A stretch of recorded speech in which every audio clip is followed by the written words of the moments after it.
Ok, aujourd'hui on se retrouve pour une nouvelle vidéo. Avant de commencer, j'espère que votre famille se porte bien et que vous vous portez bien. J'espère que vous allez passer un bon moment sur cette chaîne YouTube. Et comme vous pouvez le voir, j'ai un nouveau micro, donc j'espère que ça va vous plaire. On va pouvoir faire un petit peu d'ASMR pendant la vidéo. Bref, je suis en train de raconter n'importe quoi. Bien sûr que non, je vais pas faire de l'ASMR dans cette vidéo, mais peut-être à l'avenir, qui sait, si vous en demandez, pourquoi pas. On est là tranquillou, histoire de découvrir des petites histoires et de passer son temps comme on peut. Petit conseil d'amis, à votre place, je prendrai des petites Doritos Spicy pour accompagner cette vidéo. Et franchement là, vous allez kiffer. Rien de tel que des petites chips pour accompagner une putain de vidéo thread. Là, vous êtes bien. Vous êtes en train de déguster et écouter des moments d'horreur en même temps. Franchement, il y a quoi de mieux. Pour rendre ce contenu un peu plus attractif et un peu plus amusant, j'ai caché un mot dans cette vidéo. Si t'arrives à le trouver, viens me le dire sur Instagram, Mogota Sama. Je vous réserve un petit secret sur moi et ça vous permettra aussi de me connaître davantage. Bien sûr, je réponds à tout le monde et si je rate un seul d'entre vous, vous viendrez me spammer sur Instagram et je vous devrai un putain de kebab. Et je pèse mes mots les gars, franchement j'ai qu'une parole. Voilà, c'est dit, c'est fait, retenez bien. Bref, maintenant que vous êtes prêts, éteignez votre lumière comme d'habitude et laissez-vous emporter par ma voix.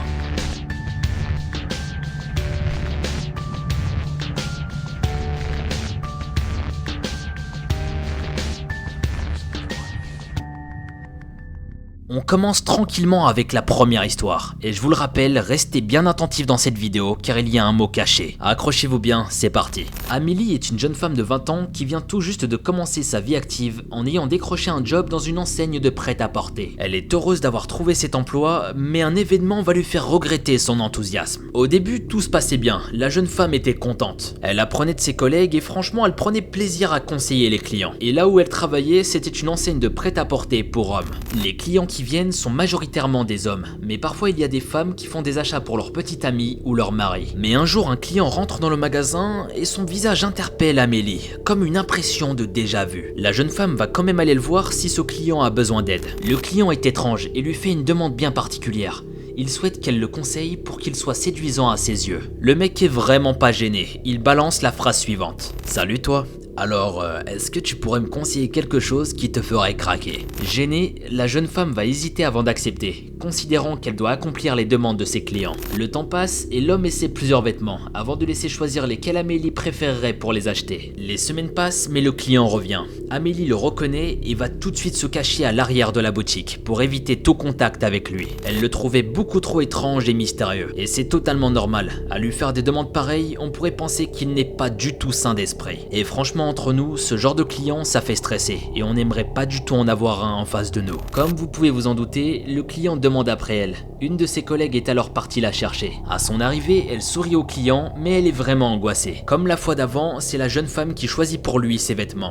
Le client s'en va et Amélie en parle à ses collègues, qui la comprennent et qui lui disent qu'elles s'en chargeront pour la prochaine fois. Le soir venu, Amélie rentre chez elle dans son appartement situé à quelques pâtés de maison de son boulot. Arrivée sur le pas de la porte, elle ressent comme une présence. Elle s'empresse d'ouvrir sa porte, mais quelqu'un l'interpelle en lui attrapant l'épaule. Amélie tourne la tête et c'était lui. Le client l'avait suivi jusque-là. Dans sa tête, tout se basculait. Elle se disait que c'était fini. Elle avait affaire à un gros psychopathe qui allait la séquestrer ou lui faire subir les pires choses. Tétanisée, elle ne peut rien dire. Elle est paralysée par la peur. L'homme prend la parole et lui dit « Amélie, c'est moi Jonathan. Tu me reconnais pas ?» La jeune femme, surprise et légèrement rassurée, lui répond que non. Elle ne le reconnaît pas et lui demande de bien vouloir partir et de la laisser tranquille. Jonathan lui dit alors « Ah, c'est donc vrai, tu as vraiment perdu la mémoire après ton accident d'il y a 6 ans. » Oui, c'est exact. Comment vous pouvez savoir que j'ai eu cet accident? Je ne comprends vraiment pas. Tu te souviens vraiment pas de moi? On était amoureux en primaire, on s'était promis de se retrouver à nos 20 ans à cause de mon déménagement. Il a fallu que ce foutu accident te fasse perdre la mémoire.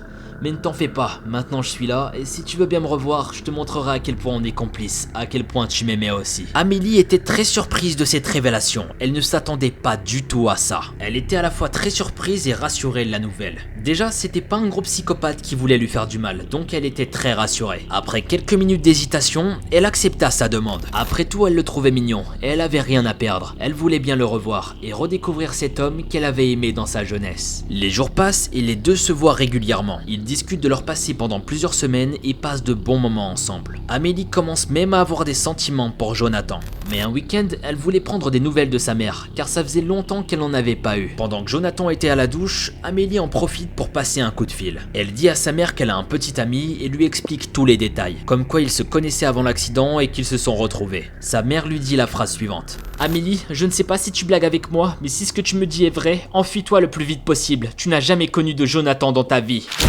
Avoue, tu t'attendais pas à cette fin. J'étais le premier surpris par la chute. Qui était ce Jonathan finalement? Sûrement pas un homme bien. Mais ce qui est troublant dans cette histoire, c'est comment il a pu trouver toutes ces informations sur Amélie. De savoir qu'elle avait eu un accident qui a impacté sa mémoire et de jouer de ça pour s'en approcher. En vrai, cette histoire, elle est ultra sombre et elle est pas impossible. L'hypothèse qu'on peut avoir ici, c'est que déjà Jonathan, c'est un putain de psychopathe. Ça, on est d'accord. Mais ça doit être aussi un hacker qui a pu avoir accès à certaines informations pour pouvoir manipuler sa victime. Il a préparé ça depuis longtemps pour arriver à ses fins, et ça, c'est flippant. Ce genre d'histoire, ça fait grave flipper. Quand on peut se dire que ça peut nous arriver, franchement, c'est ce qu'il y a de pire. Et je le souhaite à personne, parce que des manipulateurs, malheureusement, il y en a partout, et parfois, ça peut aller très loin. Bref, continuons avec une nouvelle histoire. Je me rappelle de cette nuit où j'avais fait un étrange cauchemar. Je me rappelle d'avoir rêvé d'une mélodie étrange. Elle était jouée au piano, une mélodie très angoissante. Et ce qui était bizarre, c'est que c'était le même son que mon piano. Je m'étais réveillé en sueur.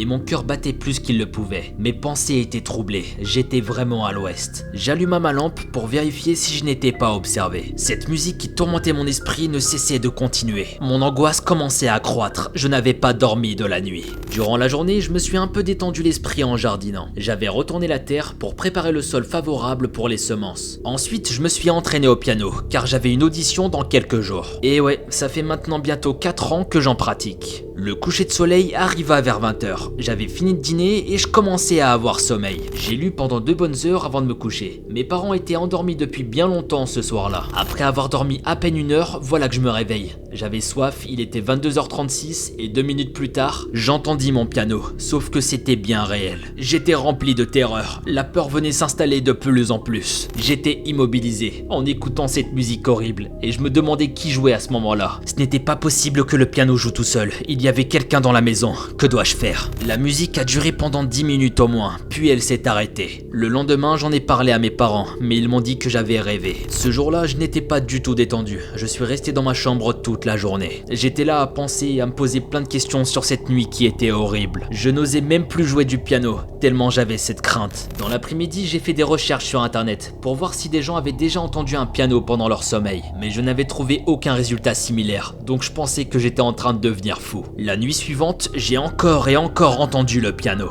Cette fois-ci, il jouait de plus en plus fort, jusqu'à un moment où il s'arrêta net et j'entendis des bruits de pas. Je me sentais impuissant. À ce moment, je n'avais qu'une chose à faire, voir s'il y avait réellement quelqu'un. Avec une angoisse très forte, je descendis au sous-sol avec une lampe torche pour vérifier s'il y avait quelque chose, mais il n'y avait rien. Mais soudain, j'entendis encore des bruits de pas. J'ai remarqué aussi qu'à l'instant, la porte du sous-sol qui menait au jardin était ouverte, quand tout d'un coup, la porte de l'atelier s'est mise à s'ouvrir. Je n'ai même pas eu le temps de réfléchir que j'ai couru jusqu'à ma chambre pour m'enfermer le plus vite possible. J'ai attendu quelques minutes, puis je me suis enfui par la fenêtre et j'ai rejoint le jardin de mes voisins. J'étais tétanisé par la peur. Je ne sais pas d'où cette maudite mélodie venait. Je ne comprenais pas. Elle était en train de me hanter et je commençais à devenir fou.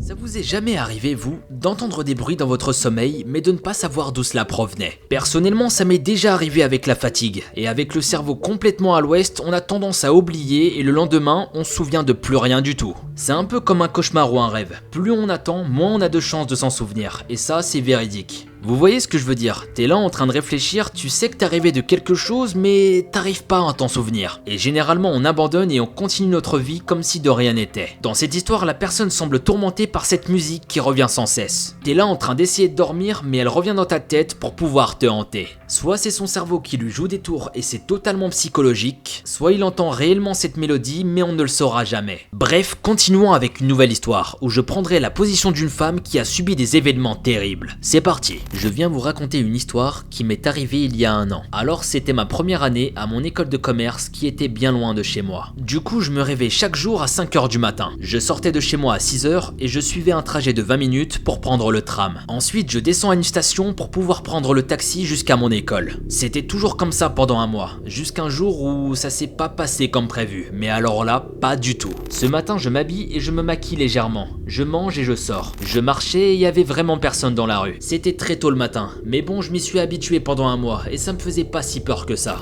Mais le moment où mon cœur a commencé à battre de plus en plus fort, c'est quand j'ai réalisé qu'une voiture était juste derrière moi. Elle était en train de me suivre très doucement. Au début j'avais des doutes et je me demandais si cette voiture représentait vraiment un danger pour moi. Du coup je voulais en être sûr, donc j'ai changé mon chemin et j'ai tourné à une rue. Mais la voiture était toujours derrière moi, elle me suivait et ce de plus en plus vite. La peur prenait le dessus et je commençais à marcher de plus en plus vite, je voulais fuir de cette personne.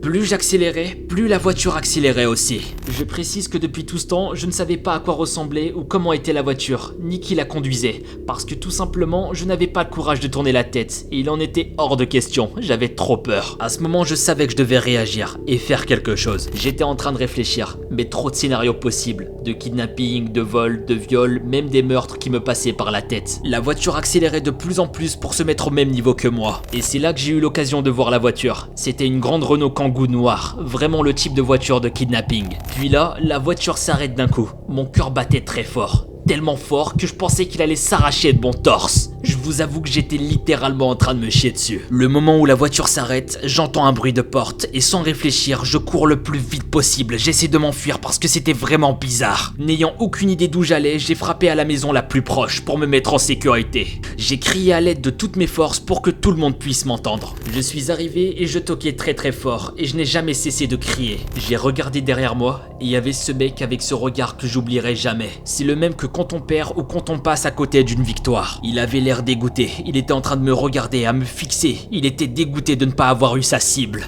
Il ne marchait pas, il ne reculait pas. C'était comme s'il attendait pour voir s'il pouvait encore venir vers moi, mais il a laissé tomber. Quand il a entendu un bruit provenant du balcon qui était juste en haut, il s'est précipité à sa voiture et il s'est enfermé. Vu son regard malsain, j'étais persuadé que c'était une tentative de kidnapping. Un monsieur et une dame m'ont ouvert la porte très inquiets. Je leur ai expliqué la situation et on a appelé mes parents qui sont venus me chercher. On est allé après au commissariat, je leur ai tout expliqué. La situation, la voiture, le visage de l'homme et sa gestuelle. Après ce que j'ai vécu, c'est ma mère qui me pose chaque jour à l'école. Et malheureusement, je pense que j'en garderai des séquelles à vie. Quand on voit tous les cas de kidnapping dans le monde, cette histoire ça me laisse pas indifférent. Et c'est bien pour ça que j'ai voulu vous la partager aujourd'hui. Je vous rappelle qu'elle est réelle et qu'il s'agit d'un vrai témoignage qui aurait pu tourner au drame. Tous les jours malheureusement, il y a des cas d'enfants disparus. Donc ça m'étonne même pas que de telles situations peuvent se produire. Mais se dire que ça existe, que votre enfant peut être confronté à de tels dangers, ça fait très peur. Et c'est quand ça nous arrive qu'on se rend compte vraiment de la situation. Quand ça nous impacte pas directement, on a tendance à laisser couler, à se dire que ça pourrait jamais nous arriver. Moi, tout ce que j'ai à dire, c'est méfiance. Et vous le savez, mon meilleur allié, c'est ma batte de baseball. Elle me suit vraiment partout. Vous pouvez être sûr que je me gênerai pas pour lui briser ses 2 jambes si je vois une telle chose arriver. Vous allez me dire, Mogo, t'es trop violent. Non, je suis réaliste les potes. Franchement, une bonne batte de baseball, si vous rencontrez un gros psychopathe dans votre vie qui veut enlever quelqu'un, bah franchement, mettez-lui des coups dans sa putain de gueule. Ce genre d'individu, et vous le savez, ça doit pas rester impuni. Bref, j'espère que cette vidéo vous a plu. Quant à nous, on se retrouve très vite pour une nouvelle vidéo. C'était Mogota. Peace.